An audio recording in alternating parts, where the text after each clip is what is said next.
Hi ಎಲ್ರಿಗೂ ನಮಸ್ಕಾರ. Welcome to Pradesh home and creativity. ಇವತ್ತಿನ ವಿಡಿಯೋದಲ್ಲಿ ತುಂಬ ಸಿಂಪಲ್ಲಾಗಿ ಕ್ವಿಕ್ಕಾಗಿ ಮಾಡ್ತಕ್ಕಂಥ ಫ್ರೈಡ್ ರೈಸ್ ರೆಸಿಪಿ ಶೇರ್ ಮಾಡ್ತಾ ಇದ್ದೀನಿ. ವಿತೌಟ್ ಸಾಸು, ಯಾವುದೇ ಥರದ ಸಾಸ್ಗಳನ್ನ ನಾನಿಲ್ಲಿ ಬಳಸ್ತಾ ಇಲ್ಲ. ಹಾಗಾದರೆ ಹೇಗೆ ಮಾಡೋದು ಅಂತ ನೋಡೋಣ. ಮೊದಲಿಗೆ ನಾನಿಲ್ಲಿ ಒಂದು ಬಾಣಲೆ ಇಟ್ಕೊಂಡು ಅದಕ್ಕೆ ಒಂದು ಅರ್ಧ ಕಪ್ನಷ್ಟು ಆಯಿಲ್ ಸೇರಿಸ್ಕೊಂಡಿದ್ದೀನಿ.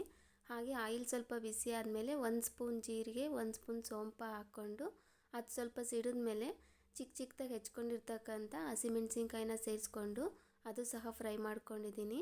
ಅದಾದ ನಂತರ ಸಣ್ಣದಾಗಿ ಹೆಚ್ಕೊಂಡಿರ್ತಕ್ಕಂಥ ಈರುಳ್ಳಿ ಸೇರಿಸ್ಕೊಂಡು ಅದನ್ನು ಸಹ ಸ್ವಲ್ಪ ಫ್ರೈ ಮಾಡ್ಕೊತಾ ಇದ್ದೀನಿ. 1 ಕಪ್ನಷ್ಟು ಈರುಳ್ಳಿ ಸೇರಿಸ್ಕೊಂಡಿದ್ದೀನಿ. ತುಂಬ ಜಾಸ್ತಿ ಫ್ರೈ ಮಾಡೋದೇನು ಬೇಕಿಲ್ಲ. ಒಂದು 3 to 4 ಮಿನಿಟ್ಸ್ ಫ್ರೈ ಮಾಡಿಕೊಂಡು ನಂತರ ನಾನಿಲ್ಲಿ ಒಂದು ಅರ್ಧ ಕಪ್ನಷ್ಟು ಎಲೆಕೋಸನ್ನ ಚಿಕ್ಕದಾಗಿ ಹಚ್ಕೊಂಡಿದ್ದೀನಿ. ಹಾಗೆ ಒಂದು ಅರ್ಧ ಕಪ್ಪು ಹುರುಳಿಕಾಯಿ, ಒಂದು ಅರ್ಧ ಕಪ್ಪು ಕ್ಯಾರೆಟು ಎಲ್ಲನೂ ಸಹ ಚಿಕ್ಕದಾಗಿ, ತುಂಬ ಎಷ್ಟು ಚಿಕ್ಕದಾಗುತ್ತೋ ಅಷ್ಟು ಚಿಕ್ಕದಾಗಿ ಹೆಚ್ಕೊಂಡು ಸೇರಿಸ್ಕೊತಾ ಇದ್ದೀನಿ. ಇದಿಷ್ಟು ಸೇರಿಸ್ಕೊಂಡು ಸ್ವಲ್ಪ ಫ್ರೈ ಮಾಡ್ಕೊಳ್ತಾ ಇದ್ದೀನಿ. ಎಲ್ಲ ಒಟ್ಟಿಗೆ ಹಾಕ್ಕೊಂಡಿದ್ದೀನಿ. ಸಪ್ರೇಟ್ ಏನು ಬೇಕಾಗಿಲ್ಲ, ಬೇಗನೆ ಫ್ರೈ ಆಗುತ್ತೆ. ಮತ್ತು ಇಲ್ಲಿ ಫ್ರೈಡ್ ರೈಸ್ಗೆ ತುಂಬ ಫ್ರೈ ಮಾಡೋ ಅವಶ್ಯಕತೆ ಇಲ್ಲ. ಹಾಗಾಗಿ ಎಲ್ಲನೂ ಚಿಕ್ಕದಾಗಿ ಒಟ್ಟಿಗೆ ಸೇರಿಸ್ಕೊಂಡು ಒಂದು ಸಲ ತಿರುಗಿಸ್ಕೊಂಡು 1 ಸ್ಪೂನು ಉಪ್ಪು ಸೇರಿಸ್ಕೊಂಡಿದ್ದೀನಿ. ಬೇಗ ತರಕಾರಿ ಸ್ವಲ್ಪ ಫ್ರೈ ಆಗುತ್ತೆ ಅಂತ.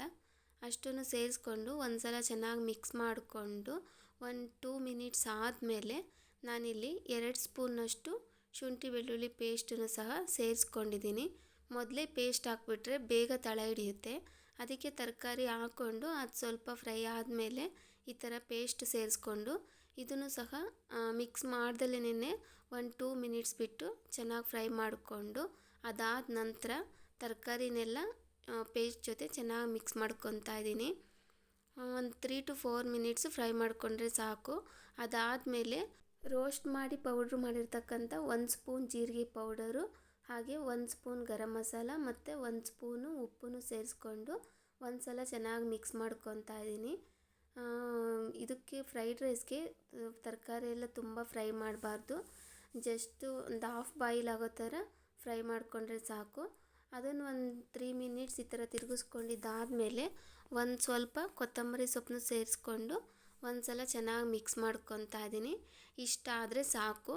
ಇವಾಗ ಫ್ಲೇಮ್ನಲ್ಲಿ ತುಂಬ ಲೋ ಫ್ಲೇಮ್ನಲ್ಲಿ ಇಟ್ಕೊಂಡು 1 ಸ್ಪೂನು ಪೆಪ್ಪರ್ ಪೌಡ್ರ್ ಸೇರಿಸ್ಕೊತಾ ಇದ್ದೀನಿ. ಲಾಸ್ಟಲ್ಲಿ ಹಾಕಿದ್ರೆ ಟೇಸ್ಟು ತುಂಬಾ ಚೆನ್ನಾಗಿರುತ್ತೆ. ಹಾಗಾಗಿ ಪೆಪ್ಪರ್ ಪೌಡ್ರ್ ಸೇರಿಸ್ಕೊಂಡು ಅದನ್ನು ಮಿಕ್ಸ್ ಮಾಡಿಕೊಂಡು ಅದಾದಮೇಲೆ ರೈಸನ್ನು ಸಹ ಸೇರಿಸ್ಕೊತಾ ಇದ್ದೀನಿ.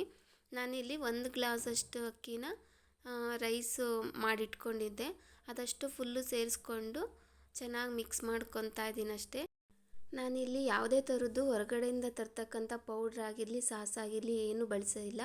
ಹೆಲ್ತಿಯಾಗಿ ಮನೆಯಲ್ಲೇ ಕ್ವಿಕ್ಕಾಗಿ ಈಸಿಯಾಗಿ ಮಾಡ್ಕೊಬೋದು. ಫ್ರೈಡ್ ರೈಸ್ ಅಂದರೆ ಎಲ್ಲರೂ ಸಹ ತುಂಬ ಇಷ್ಟಪಡ್ತಾರೆ. ಹಾಗಾಗಿ ಈ ಥರ ಒಮ್ಮೆ ಕ್ವಿಕ್ಕಾಗಿ ಮಾಡೋ ಥರ ನೀವು ಒಂದು ಸಲ ಟ್ರೈ ಮಾಡಿ. ಹಾಗೆ ವಿಡಿಯೋ ಇಷ್ಟ ಆಯಿತು ಅಂದರೆ ವಿಡಿಯೋ ಒಂದು ಲೈಕ್ ಮಾಡಿ, ಸಬ್ಸ್ಕ್ರೈಬ್ ಮಾಡಿ please. Thank you for watching.